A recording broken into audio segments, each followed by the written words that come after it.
And more support will be given to architects under a plan to attract and retain talent. Broad plans to build capabilities and conduct outreach were announced at an industry event earlier this week.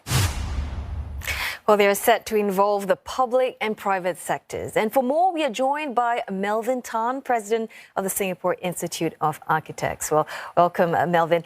Now, first up, can you perhaps share with us more specifics about these plans to retain talent? And I'm wondering, whether having a green and tech-savvy office, is a start. Well, that's one way, surely.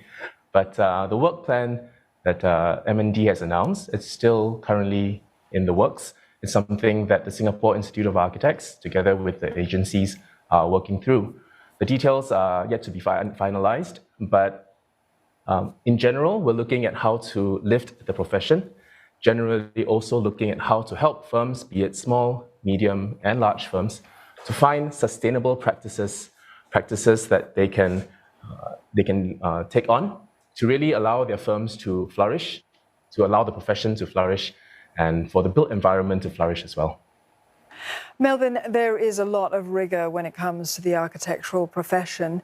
Tell us something about the root causes that the industry is facing when it comes to the challenges, perhaps, of retaining or even attracting talent. Well, there's a common misunderstanding of what architects do. The architecture profession is quite encompassing. We go from start to the end of the project and then beyond. And within a project, there are many, many elements that an architect takes on. So that is the start of some misunderstanding, because generally, if you ask a man in the street, what do architects do? The usual response is they draw nice buildings, but that's only a fraction of what we do.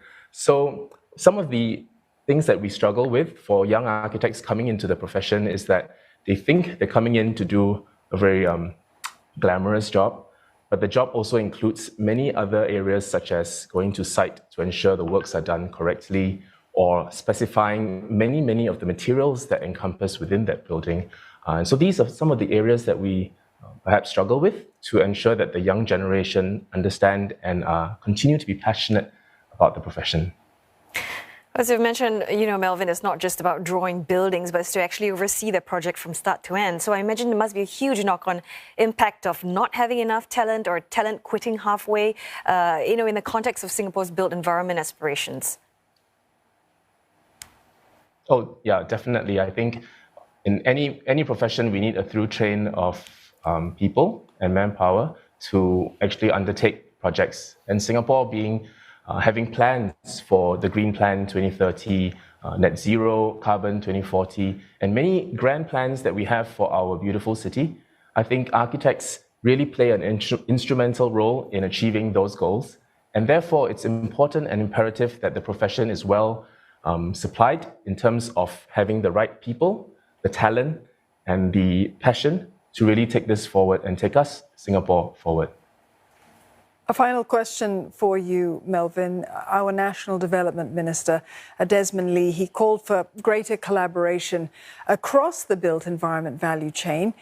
Tell us, if you will, what the challenges are to that at the moment, and how can more collaboration actually improve the situation? Well, I would say currently, the built environment and the various stakeholders are very much working together for the betterment of the built environment. In fact, I wouldn't say that there are major challenges to the cooperation and collaboration. In fact, I would say that what we're doing currently through various platforms is already a very strong cooperation. Take, for example, the Construction Industry Joint Committee with presidents from RADARS, be it the developers, SCAL, the contractors, and a lot of other agencies and TACs are all together in focusing on how to make our built environment more sustainable and really to bring us forward through the difficult times. So I think my response would be, we do have great collaboration already, and it will just take a little bit more conversation, and we'll continue to be able to find ways to bring us forward to a better future.